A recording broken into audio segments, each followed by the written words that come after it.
50 years ago, and he said communism will fall in on itself. You won't have to fight.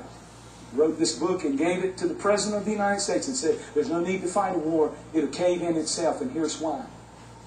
He said the sacrifice of the first generation of communism, because of their sacrifice, because of their commitment to their belief, they will successfully transfer it to the next generation, which said something to me. If I am not committed and living a life of sacrifice, I will not transfer what I believe to my kids, period. If I'm kind of loose about it, oh, well, I hope they get something, it will not be transferred to the second generation. Watch this now. He said, but by the third generation, something will begin to happen.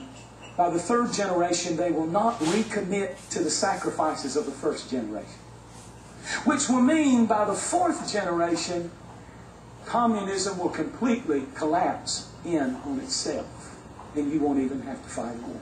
That is exactly what happened. I'm the fourth generation of believers in my family. My grandparents, my parents, I'm the third generation, and my kids are the fourth generation. For most of you, that is true also. Some of you are first generation Christians. But my point is simply this. I'm all for new and innovative things.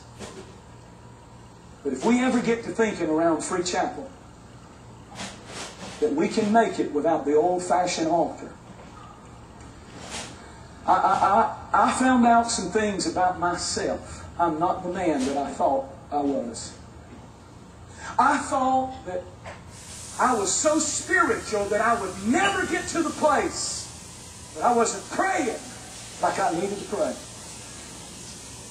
And recently the Holy Spirit shook me and said, you're strayed further and further and further from my altar when you need me more than you ever needed me. You're trying to do in the natural what you can only do through an altar, because all direction comes from the altar.